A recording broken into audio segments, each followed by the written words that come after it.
ইরানের ইসলামী বিপ্লবী গার্ড বাহিনীর গোয়েন্দা শাখা এক বিবৃতিতে দাবি করেছে, বর্তমান ভূরাজনৈতিক প্রেক্ষাপটে মার্কিন যুক্তরাষ্ট্রের সিদ্ধান্ত নেওয়ার সুযোগ অত্যন্ত সংকুচিত হয়ে পড়েছে। সামাজিক যোগাযোগ মাধ্যম এক্স এ দেওয়া প্রকাশিত এক পোস্টে সংস্থাটির জানায়, সাম্প্রতিক বিভিন্ন কূটনৈতিক পরিবর্তন ওয়াশিংটনকে এক প্রকার কোণঠাসা অবস্থায় ঠেলে দিয়েছে। আইআরজিসির ভাষ্যমতে, বেশ কয়েকটি গুরুত্বপূর্ণ ঘটনা প্রবাহ এই পরিস্থিতির সৃষ্টি করেছে।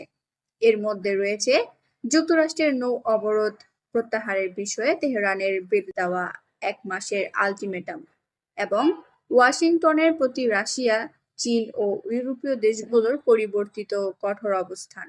আইআরজিসি দাবি করছে, আন্তর্জাতিক অঙ্গনে মিত্র ও প্রতিদ্বন্দ্বীদের এই সুর বদল মার্কিন প্রশাসনের উপর প্রবল চাপ সৃষ্টি করেছে।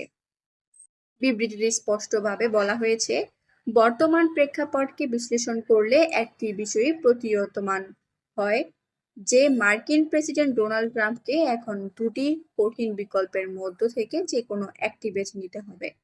হয় তাকে ইরানের বিরুদ্ধে একটি অসম্ভব সামরিক অভিযানে নামতে হবে, অথবা তেহরানের সাথে একটি অপ্রীতিকর চুক্তিতে আসতে হবে।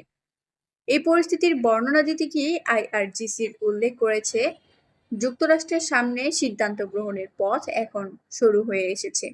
নাদিম ইব্রাহিমের এই প্রতিবেদনটি পরবর্তীতে ইরানের বিভিন্ন গণমাধ্যমে গুরুত্বের সাথে প্রচার করা হয়।